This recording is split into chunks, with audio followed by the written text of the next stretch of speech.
से आज देखने वाले हैं। तो कल हमने जैसा देखा कि किस प्रकार से जो पराशर मुनि शक्ति के पुत्र अपने पिता के जो मृत्यु का प्रतिशोध लेने के लिए यज्ञ कर रहे थे, जिससे कि सभी राक्षसों का वध करने के लिए। तो पुलस्त्य ऋषि के कहने पे उन्होंने उस यज्ञ को रोका। और फिर हमने ये भी देखा कैसे अर्जुन जब पूछते हैं कि आखिर क्यों राजा कलमासपाद अपनी पत्नी के साथ वो बच्चे की उत्पत्ति पुत्र की उत्पत्ति क्यों नहीं कर पाते हैं, तो उसके उत्तर में हमने ये देखा कि कैसे राजा कलमासपाद को एक ब्राह्मणी के द्वारा श्राप मिला था। और हमने ये भी देखा कि कैसे जो कर्म है, लॉ ऑफ कर्मा है ना, कितना सटल है। क्योंकि उन्होंने शक्ति को मारा, पराशर के जो पिता थे, पराशर मुनि के और वशिष्ठ मुनि के जो पुत्र थे, है ना, सारे वशिष्ठ मुनि के पुत्रों को मार देने के कारण तो मानो जो वंश है, उस वंश को जैसे ब्राह्मणी ने श्राप दिया कि तुम्हारे वंश को उसी वशिष्ठ मुनि की कृपा से आगे बढ़ेगा। तो अस्मक करके पुत्र हुआ, है ना, कलमास्पाद को। चलिए कथा में आगे बढ़ते हैं, आदि पर्व के 182nd चैप्टर से। अब अर्जुन पूछते हैं, कहते हैं, अस्माकम अनुरूपो वह या स्याद गंधर्व वेदविद। हे गंधर्व, तुमको तो बहुत कुछ पता है ना, तुमको इतनी कहानियां पता है, सब कुछ पता है। और इन कहानियों का उद्देश्य तुम हमें ये बता रहे हो कि पुरोहित रखना चाहिए। तो अब यही बता दो कि हमें भी वेदविद पुरोहित, है ना, ऐसे पुरोहित, है ना, कहाँ मिलेंगे, उनका नाम बताओ, है ना। क्योंकि तुम्हें तो सर्वम ही विदितम तवा, सब चीज का ज्ञात है। तो अब आप ही बता दो कि पुरोहित भी कहाँ मिलेंगे। तो जब इस प्रकार से पूछा कि पुरोहित का बारे में, तो गंधर्व कहते हैं कि उत्कोच करके जो तीर्थ स्थान है ना, वहां पे जो है भ्राता, किसके, देवल मुनि के एक भ्राता हैं जिनका नाम है धौम्य ऋषि, है ना। आप उनके पास जाओ, है ना, धौम्य ऋषि।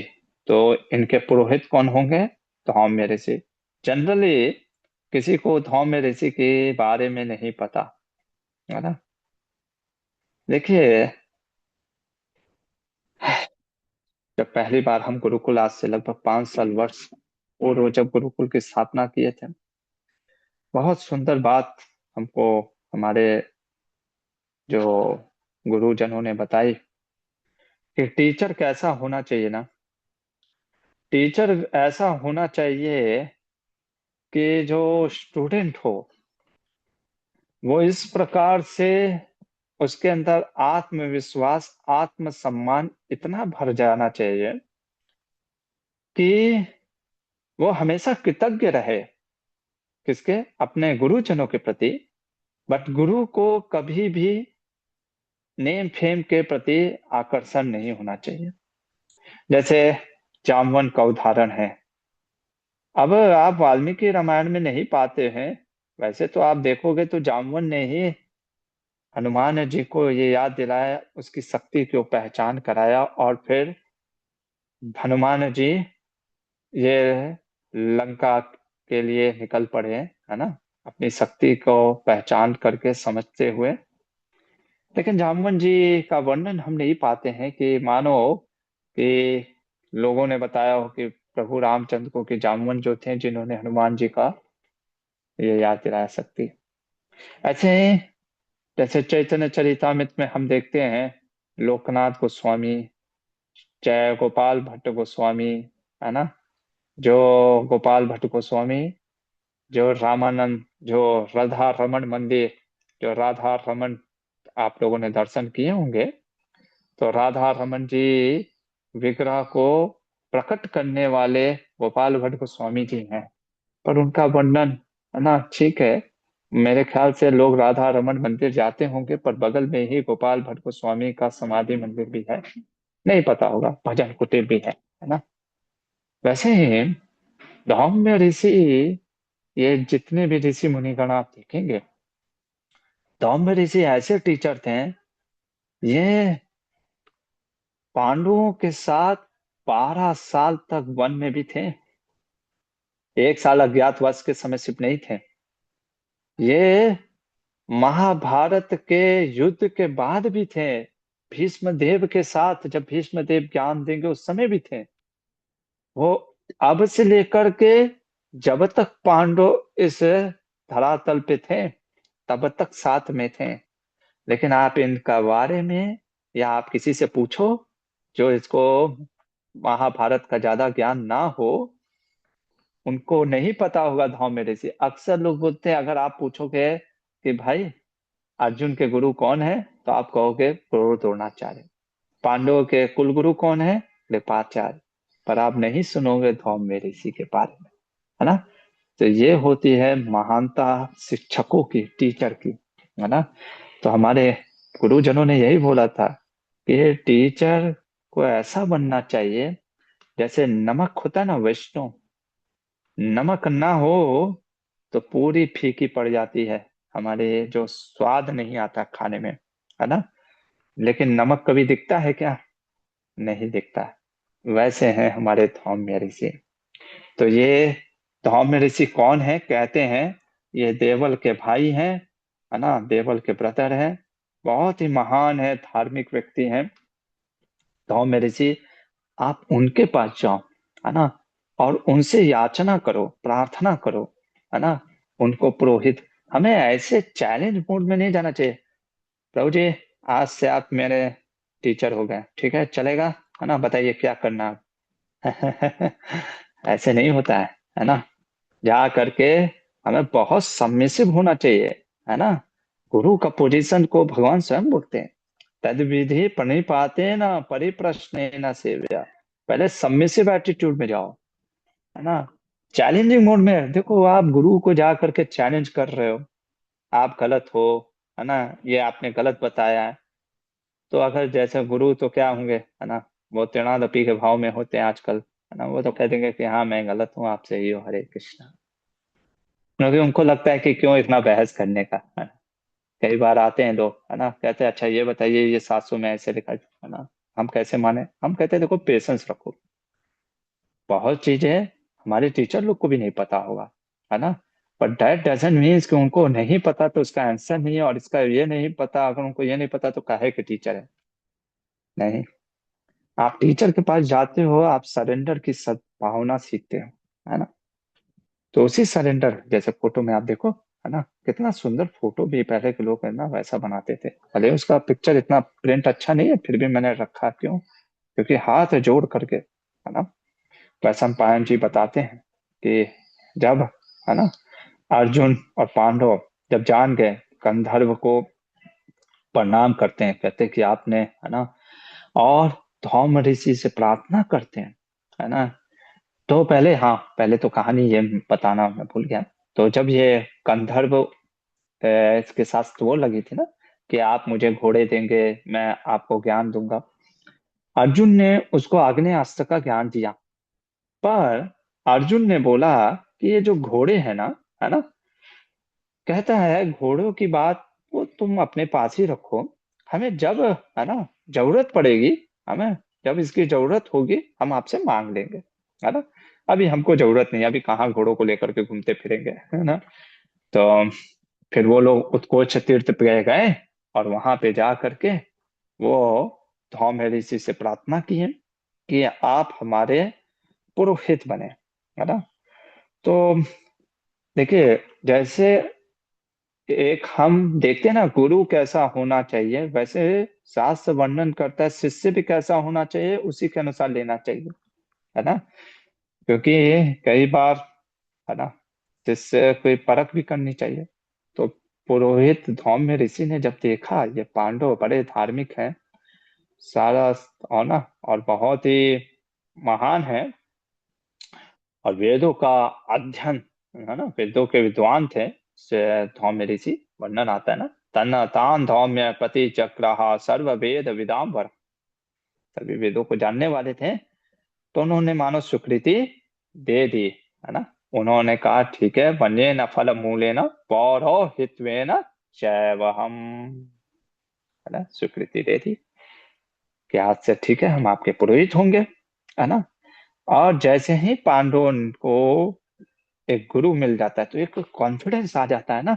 जैसे कोई स्किल डेवलप हो जाता है तो हमको कितना कॉन्फिडेंस आ जाता है, जब हमारे जीवन में कोई गुरु का संरक्षण होता है तो मानो पांडवों के अंदर एक कॉन्फिडेंस आ गया कि हम, है ना, ते समासम सिरे लब्धाम श्रियम राज्यम च पांडवा, हम अपने राज्य को वापस ले लेंगे। और साथ ही साथ उनके अंदर ये भी कॉन्फिडेंस आ गया, पांचालिम चम स्वयंवरे, जो द्रौपदी का स्वयंवर है वो भी हम, क्या, निश्चित ही हम द्रौपदी के स्वयंवर में द्रौपदी ही हमें मिलेगी।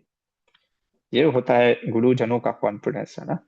तो इसके बाद, है ना, धौम्य ऋषि को भी विश्वास हो गया, कि क्या विश्वास हो गया, इन पांडवों को देख करके, कि ये लोग वीर हैं, ये लोग बुद्धिमान हैं, बलवान हैं, और सबसे बड़े धार्मिक हैं, है ना। तो फिर वहां पे धौम्य ऋषि ने स्वस्ति वाचन होता है ना, यहाँ पे देखिए कह रहे हैं कि धौम्य ऋषि ने मानो स्वस्ति वाचन किया। स्वस्ति वाचन करके, जैसे हम अपने गुरुकुल के स्टूडेंट लोग को सिखाते हैं स्वस्ति वाचन, है ना, कि जब कोई भी आता है तो वैदिक मंत्रों के द्वारा स्वस्ति वाचन करते हैं ना, वो सुना होगा ना।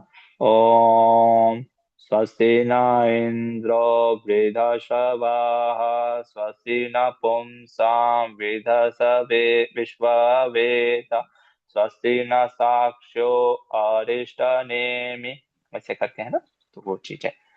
तो इस प्रकार से जो है धौम्य ऋषि यहाँ पे हम देखते हैं किसके, हमारे पांडवों के पुरोहित हो गए, नियुक्त हो गए। चलिए, अब आता है अगला जो चैप्टर 183, है ना। और ये इसका सब टाइटल है स्वयंवर पर्व, क्योंकि इसमें स्वयंवर की वर्णन होगा। तो वैशम पायन जी कहते हैं कि हे जन्मेजय राजा, जब पांचों भाई, है ना, पांचाल देश के लिए निकल पड़े वहां से, और सभी जब रास्ते में जा रहे थे तो देखा कि कुछ ब्राह्मण भी जा रहे, है ना। और ये ब्राह्मण कौन थे, कहते हैं कि जिस मार्ग से ये लोग भी गए थे उसी मार्ग से ये ब्राह्मण जो थे, स ऊचो ब्रह्मा ब्राह्मणा राजान पांडवन ब्रह्मचारिणा।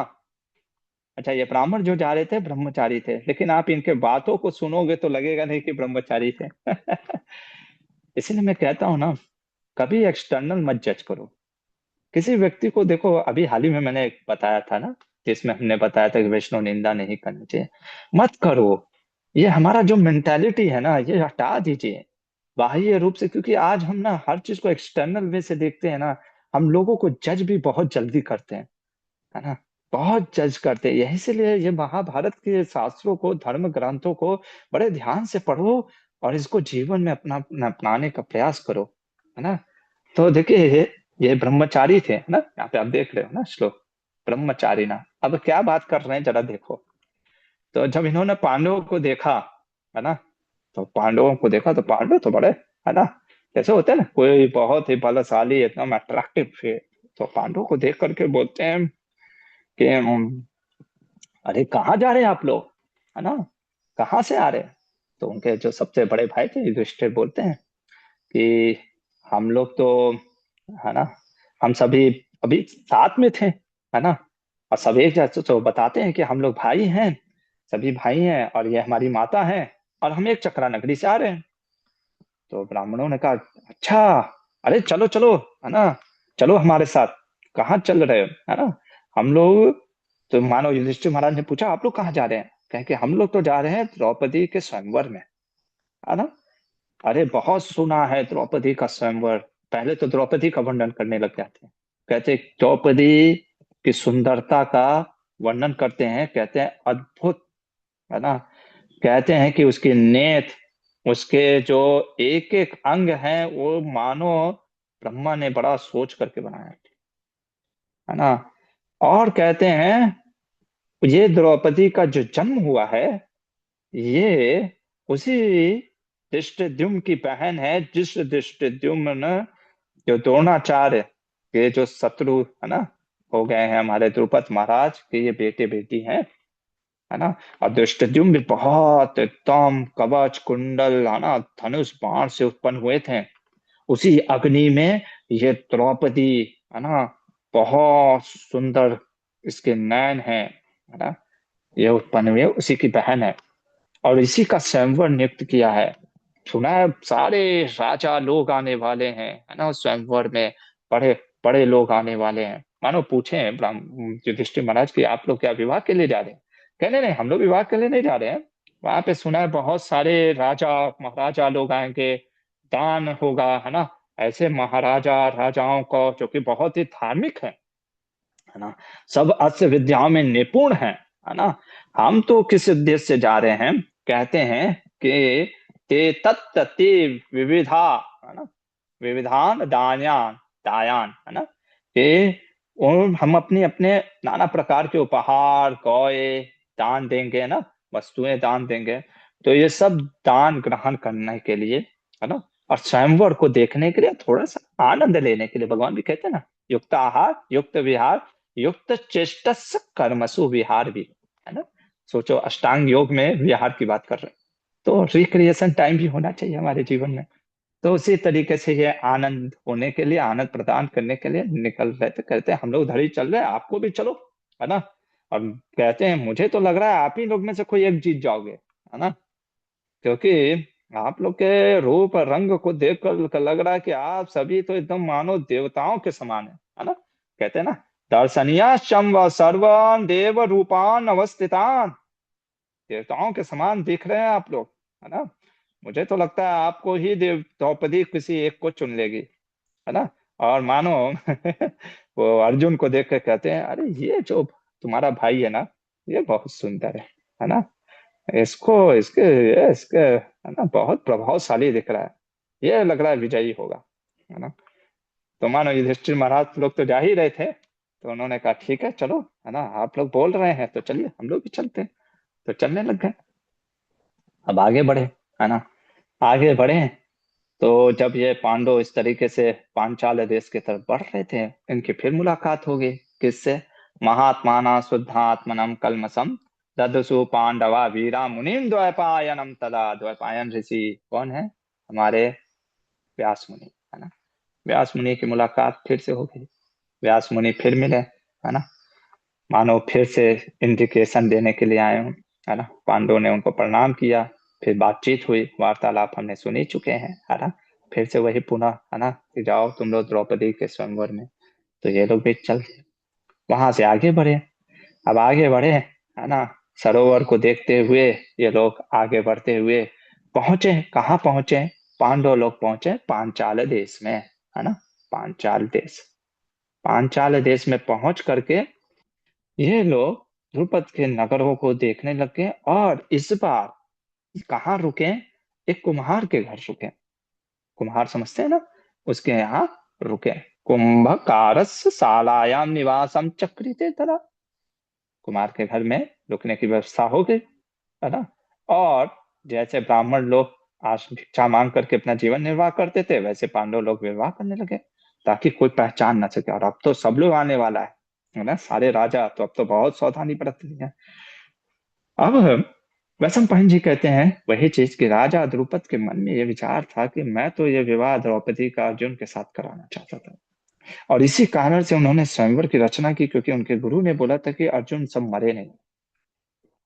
और उनको जो धनुष मिला था, हमने पहले ही चर्चा की, उनको जो अपने, है ना, इष्ट देव सूर्य शिव जी से धनुष मिला था, तो उस धनुष को, है ना, के जो है वो धनुष और बाण लग करके घोषणा करवा दिया था कि, है ना, जो कोई भी इस प्रत्यंचा को, इस धनुष में प्रत्यंचा को चढ़ा करके ना लक्ष्य को भेद सकेगा, उसको मैं अपनी पुत्री दे दूंगा।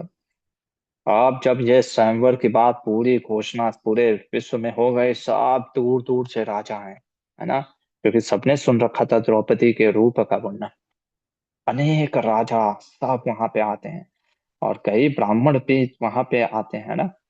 वहां पे सारे लोग पधारते हैं, सब लोग वहां पे आकर के सब लोग वहां पे रुकते हैं।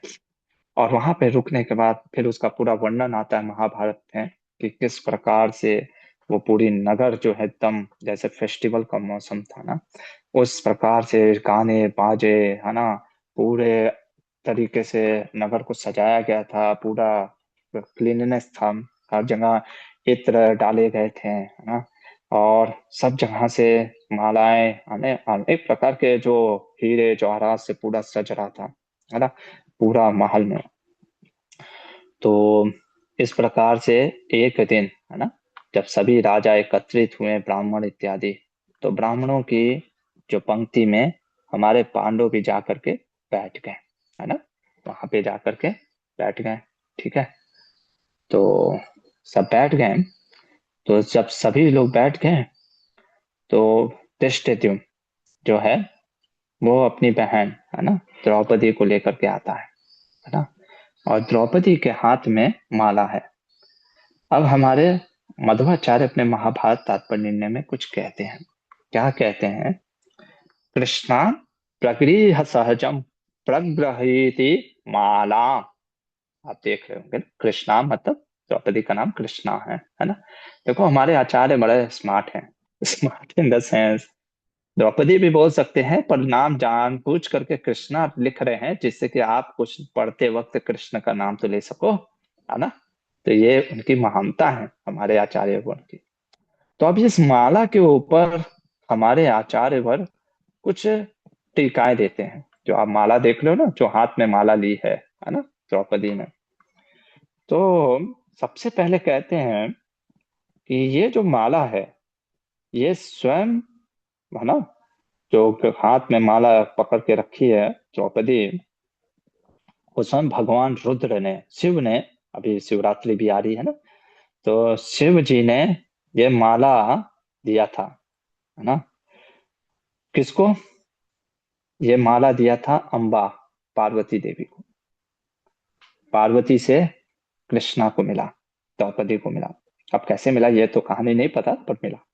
और ये माला कैसे हम जानेंगे कि ये वही पार्वती को ये विशेष माला है? क्योंकि इसका वर्णन करते हैं, यह कमल का माला था। और ये कमल आप देखते हो, कमल की एक विशेषता है, वो मुरझा जाता है, रात्रि का समय हो जाता है ना, वो बंद हो जाता है, पर ये कभी भी मुरझाने वाला नहीं, खिला था हमेशा, हमेशा ब्लॉसम था। एक और इसका स्पेशलिटी था इस माला। कहते हैं इस माला का ये स्पेशलिटी था कि जिसको ये माला ये पहनाएगी द्रौपदी, ये वरदान था, जिसको भी ये माला द्रौपदी पहनाएगी, वो व्यक्ति कैपेबल हो जाएगा भीष्म को मारने के लिए। क्योंकि भीष्म को इच्छा मृत्यु का वरदान मिला है ना। तो देखते हैं द्रौपदी किसको माला पहनाती है। तो वर्णन आता है कि जब द्रौपदी आई, धृष्टद्युम्न, है ना, जो अग्नि के अंशावतार यहाँ पे हमारे माधवाचार्य कह रहे हैं, उसने बड़े गहरे गंभीर आवाज में, है ना, घोषणा किया। क्या घोषणा किया, क्या बोला? कहा कि ये जो मेरी बहन है ना, उसने घोषणा दी। फोटो आपके सामने है ना। तो कहा ये है धनुष, ये है 5 बाण, ठीक है, और ऊपर है लक्ष्य। लक्ष्य क्या था? एक यंत्र बनाया था, ऐसा यंत्र था, है ना, बहुत ही अद्भुत यंत्र था वो। मानो आकाश में, है ना, वो मछली को टांगा हुआ था, है ना। और वो यंत्र में क्या था कि नीचे पानी रखा था, है ना, पानी रखा था, वो पानी को देख करके आपको मछली के ऊपर निशाना साधना था, है ना, निशाना साधना था। तो ऊपर मछली टंगी हुई थी, डायरेक्ट ऊपर मछली को देख करके नहीं, नीचे पानी को देखते हुए, है ना, रिफ्लेक्शन में मछली के रिफ्लेक्शन को देखते हुए पहले तो प्रत्यंचा चढ़ाना है, फिर ये 5 बाण जो रखे हैं उनको प्रयोग करके, 5 ही बाण मतलब कि, है ना, पहले तो प्रत्यंचा चढ़ाना है ना, फिर इन्हीं 5 बाण का यूज करके आपको उस पे मछली को साधना है ना। और जो ये कर लेगा, है ना, कहते हैं मैं सच कहता हूं, मैं प्रण लेकर के कहता हूं, मैं वचन देता हूं, क्या, कि जो भी ये कार्य कर लेगा, मैं उसको अपनी बहन कृष्णा भवित्री नामिसाम ब्रवीमि, मैं अपनी बहन उसको उसको धर्म पत्नी के रूप में दे दूंगा। जब इस प्रकार से घोषणा किए, है ना, अब कौन कौन से राजा आए थे, क्या क्या नाम था, कौन से गोत्र के थे, है ना, उन सब का वर्णन अब धृष्टद्युम्न जो करेंगे वो हम कल देखेंगे। और कल हम ये भी जानेंगे, है ना, कि अक्सर लोग कई बार कुछ अलग अलग कहानियां जो बनाते हैं, है ना, कि अरे ये मर गए थे, तो हम देखेंगे सही में मर गए थे क्या, कौन कौन से राजा, है ना, क्योंकि बहुत सारी कहानियां यूट्यूब में प्रकाशित हैं, तो हम महाभारत के माध्यम से जानेंगे। ठीक है, फिलहाल के लिए यहीं पर रुकते हैं। हरे कृष्णा। एकादशी व्रत की हार्दिक शुभकामनाएं सभी को। कोई प्रश्न है? हाँ, नारायण प्रभु पूछिए। हरे कृष्णा प्रभु जी प्रणाम। प्रभु जी, प्रश्न ये था कि आपने कहा कि जो भी वो माला पहनाएगा वो भीष्म देव का वध कर सकता है। तो ये माला जब उन्हें मिली थी तो मतलब ये कह के तो मिली होगी ऐसा हम कैसे समझें, क्योंकि मतलब इतना नहीं, उन्होंने। ऐसा, अब ऐसा, हाँ, ऐसा वर्णन तो कुछ नहीं आता प्रभु जी, बस टीका में उन्होंने लिखा है कि ये माला को पहन, जो इसको भी, जो भी पहनेगा वो वो भीष्म को मारने के योग्यता प्राप्त कर लेगा। ये चीज बस लिखते हैं, बाकी इतनी कहानी नहीं पता। अगर कुछ पता चलता है तो मैं आपको बताता हूँ। ठीक है। जी जी जी प्रभु, ठीक है। हाँ, धन्यवाद प्रभु। हरे कृष्ण। हरे हरे कृष्ण। जी पल्लवी माता जी। श्री कृष्ण दंडवत प्रणाम प्रभु जी। प्रभु जी, ये अर्जुन ने अग्नि अस्त्र की विद्या सिखाई गंधर्व को, तो प्रभु जी बिना कि वो पात्र है या नहीं है, ये बिना जाने कोई किसी को ऐसी विद्या कैसे सिखा सकते हैं प्रभु जी? गंधर्व नहीं, को तो ताकत पता है। होगा। हाँ, गंधर्व को पता था, गंधर्व को अग्नि अस्त्र भी पता था, मध्वाचार्य वर्णन करते हैं, उसको पता था, जैसे मैंने बताया था ना, एक वैदिक मैथ्स आप लोग को बताया था। अब आप लोग को नहीं पता है क्या, 25 × 25 = 625, आपको वो भी पता होगा, मैं ऐसा नहीं कह रहा हूँ। आपको तो ये पता है मल्टीप्लीकेशन ना, कि कैसे करना है मल्टीप्लीकेशन, ये तो आपको पता है। लेकिन एक मल्टीप्लीकेशन वैदिक मैथ भी होता है, 5×5 = 25 लिख दो, और 2×2 = 4, 4+2 = 6, 6×25। तो वो जो एक्सपर्ट तरीके से उसने मारा था ना, वो कहा यार ये प्रैक्टिस, ये जो आपने ना एक्सपर्ट तरीके से, वो चीज बताओ कैसे आपने किया, है ना। तो वो जानना चाहता था कि इन दिव्यास्त्रों को कैसे प्रयोग, क्योंकि क्योंकि वो गंधर्व थे, साधारण नहीं थे। तो उन्होंने कहा ठीक, विद्या दे देता हूँ, है ना। और फिर वो घोड़े भी, है ना, मित्रता के भाव से, क्यों, हमारे आचार्य कहते हैं अर्जुन भी बहुत ही स्मार्ट थे, ये लोग धार्मिक थे, उनको पता है जरूरत पड़ेगी भाई, है ना, क्योंकि सामने जो योद्धा है कौन, वो दुर्योधन है, शकुनी, कौन, भीष्मदेव, कृपाचार्य, द्रोणाचार्य, इन सबसे युद्ध करना पड़ेगा, है ना। तो ये सब मित्रता भी बना करके रखनी है। ठीक है। जी प्रभु जी, हरे कृष्ण। हरे कृष्ण। हाँ, अनंत प्रभु।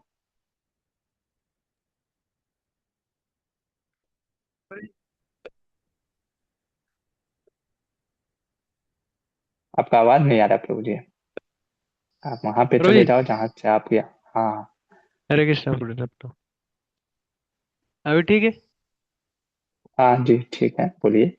प्रभु जी, द्रौपदी के बारे में मतलब वो पहले कौन थी और किन का वो मतलब रोल करने के लिए आई हैं अभी? हाँ, इसका पूरा एक वीक आप समझ लो, आपको इतना मैं बताऊंगा फिर आप कहोगे कि प्रभु जी बस करिए, अब आगे बढ़ते हैं ना। मध्वाचार्य ने पूरा एक एक वो चैप्टर ही लिख दिया है द्रौपदी की कहानी के ऊपर, है ना। और जी। अभी आएगा, सब कहानी आएगा। अभी तो जैसे ही ये महाभारत के ग्रंथ में चल रहा है, उसी क्रम को रखते हुए हम बढ़ रहे हैं ना। ये ठीक है। हाँ, जो म्यूज है खासकर प्रभु। हरे कृष्णा प्रभु जी। आपने बोला था कि अर्जुन ने पहले डिनाई कर दिया था क्योंकि वो मतलब कि एक घूस टाइप का दे रहा था गंधर्व, लेकिन फिर बाद में उन्होंने ले लिया। तो ये कैसे ये चेंज हुआ माइंड? हाँ, इसका भी वर्णन हमने वर्णन किया था। मध्वाचार्य वर्णन करते हैं कि उसका प्रमुख एक ही कारण था, क्योंकि गुड कंडक्ट, है ना। वो जब रिक्वेस्ट करने लग गए, पहले तो वो कह रहा था कि मतलब एक होता ना, टोन होता, बोलने का तरीका होता ना, चलो ये ले लो, धन ले लो, है ना, और मेरे को विद्या दे दो। मैं ऐसा अनुमान लगा रहा हूँ, है ना। होता ना, टोन एक तरीके से होता है। अर्जुन ने कहा कि नहीं दे सकता, क्षमा चाहता हूं, है ना। तब वो थोड़ा सा हम्बल हो गया, कहा नहीं, मित्रता के भाव से मैं आपको ये देना चाह रहा हूँ। कहा ठीक है मित्रता के, तो फिर उन्होंने सोचा चलो मित्रता करने में क्या दिक्कत है, चलो ये दे दो, है ना। और फिर उसने भी जो है अदृश्य विद्याएं दे दी। क्यों? क्योंकि वो सोचा कि मुझे मैं दान दे करके क्या करूंगा, पुण्य भी कमा लेता हूँ, इतने महान धार्मिक ये सब है। ये ऐसा है ना। कई बार होता है ना, हम भी कई बार जाते हैं, किसी से अप्रोच करते हैं, है ना, कि ये कर दो, टोन हमारा गड़बड़ होता है, तो व्यक्ति कहता है नहीं दूंगा, है? फिर जब हम थोड़ा सा हम्बल हो जाते हैं, सबमिसिव हो जाते हैं, तब जाकर के ठीक वो चीज है। ओके, थैंक यू भैया। हरि बोल। यस पद्मजा माता जी। हरे कृष्णा प्रभु जी, दंडवत प्रणाम। हाँ प्रभु जी, ये जो हर एकादशी के लिए एक एक कथा है ना, तो उसके बारे में पूछना था। वो हर युग के ऐसे है, मतलब युग में घटित हुई है, उससे जुड़ के हमें बताया गया है। वो समझ में नहीं आया, क्योंकि हर एकादशी की एक कथाएं आती है ना, बताते हैं। हाँ हाँ आती है। हाँ हाँ जी बिल्कुल। मैंने सही बताऊं माता जी, मैंने कथा पढ़ी नहीं। मैंने भी वो थोड़ा बहुत सुन लेता हूँ कहीं से, जैसे हमारे अभी क्लास होगा, कोई अगर भक्त बताएंगे तो उन्हीं के माध्यम से सुन लेता हूँ, मैंने पढ़ा नहीं, है ना। वर्णन दिया है अलग अलग पुराणों में, अलग अलग एकादशी के महात्म का।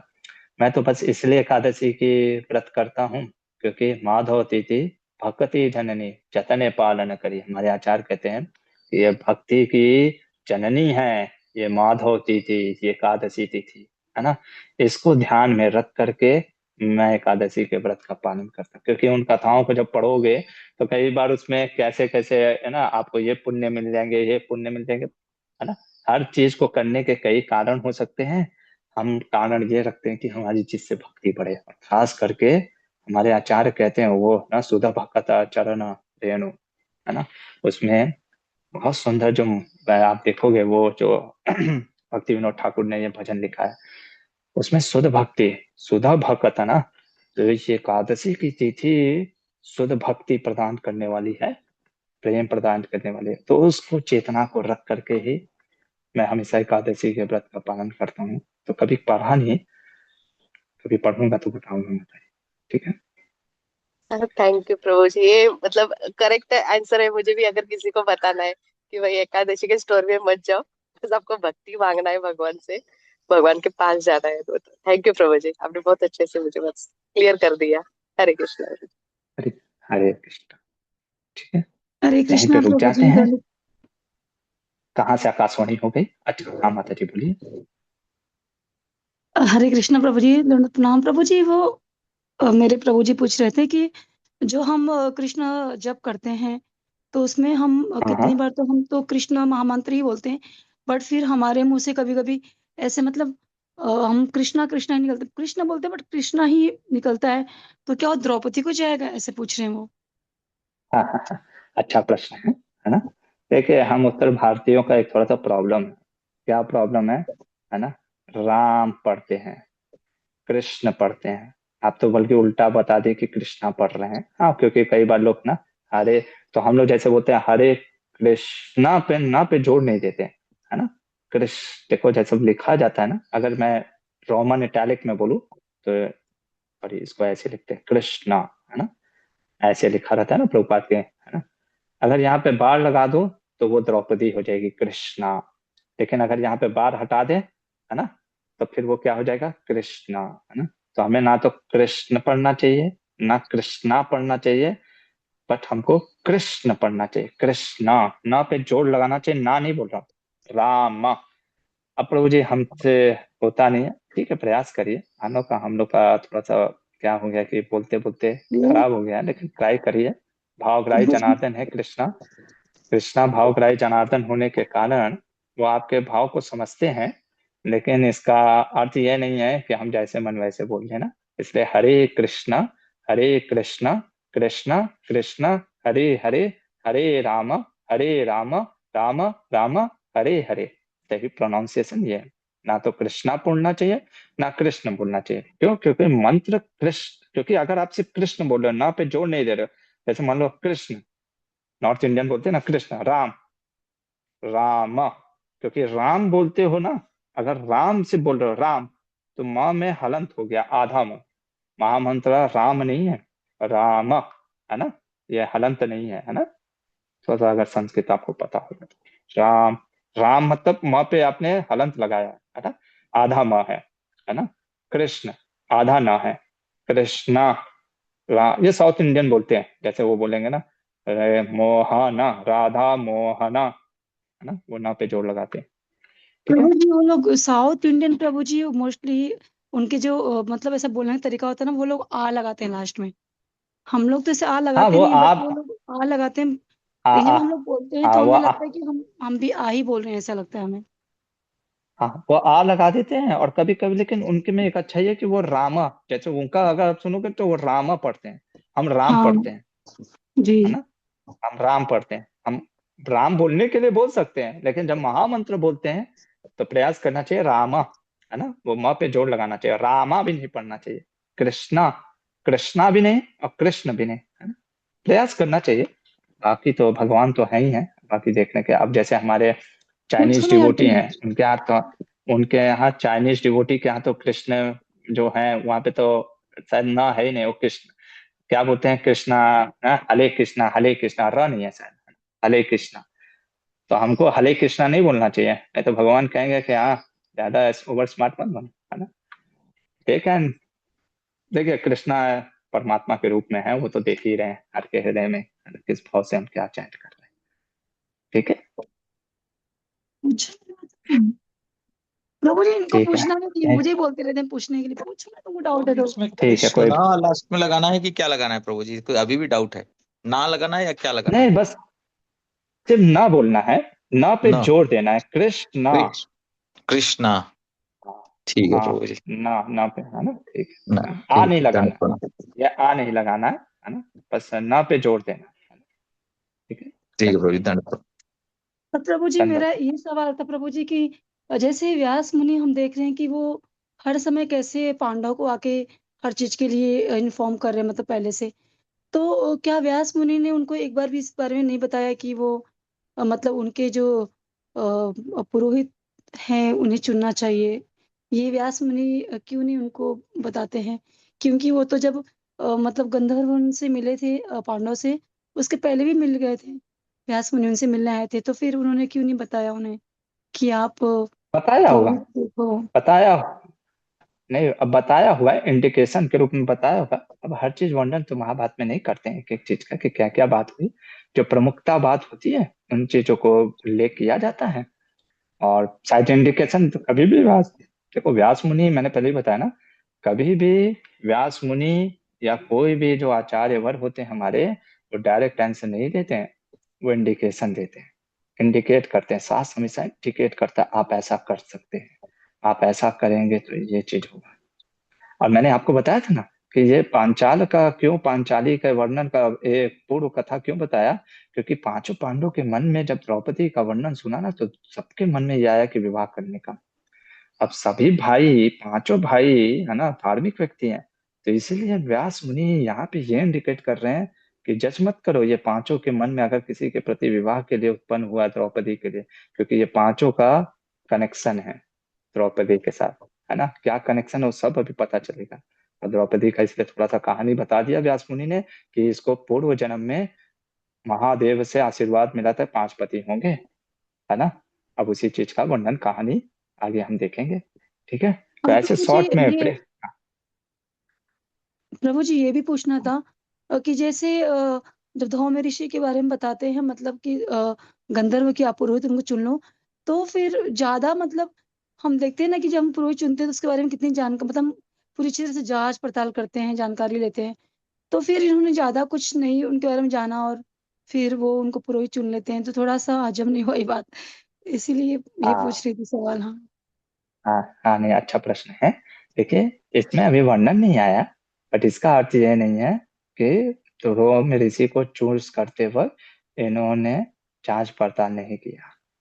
उन्होंने कहा कहा, आपने ध्यान नहीं दिया। इसीलिए बड़ा ध्यान से पढ़ना होता है शास्त्रों को, एकदम मन को एकाग्रचित करके ध्यान पूर्वक बैठना चाहिए। अर्जुन ने बोला था कि हे गंधर्व, सर्व ही विदिम तत्व, कौन बेस्ट होगा मेरे लिए पुरोहित, तुमको सब पता है, तुम बताओ, है ना। कभी कभी हमसे लोग भक्त पूछते हैं, प्रभु जी हमारे लिए कौन स्पिरिचुअल मास्टर बेस्ट होगा। तो अगर अब गंधर्व भी जानते थे कि आप लोग कौन है ना, तब उन्होंने कहा, मैं जो समझता हूँ आप लोगों के लिए देवल के जो भ्राता है ना, उत्कच में जो रह रहे हैं धौम ऋषि बेस्ट होंगे। फिर वहां पे जाते हैं, वहां पे उसका सेवा करेंगे, है ना। अब हर एक चीज डिटेल में अगर लिखते चले एक एक दिन का, ऐसे ही महाभारत 1 लाख श्लोक का है माता जी। लोग पहले ही ग्रंथ को देख करके कहते प्रणाम, और ऊपर से दूसरा चीज सुन लेते हैं कि महाभारत रखना नहीं चाहिए घर में, महाभारत होगा, जैसे कि ना रखने से तो बड़ा वृंदावन का भाव है। तो आप सोचिए, अगर एक एक चीज को वर्णन करने चल गए महाभारत में, तो फिर तो व्यास मुनि की ग्रंथ बहुत ऊपर है ना, बहुत, फिर कोई पढ़ेगा ही नहीं। जी ठीक है माता प्रभु जी। जी, हरे कृष्णा, दंड प्रणाम प्रभु जी, धन्यवाद। धन्यवाद। धन्यवाद। रुक जाते हैं यहीं पे। आप सभी को एकादशी की हार्दिक शुभकामनाएं। महाभारत ग्रंथ की जय। श्रील प्रभुपाद की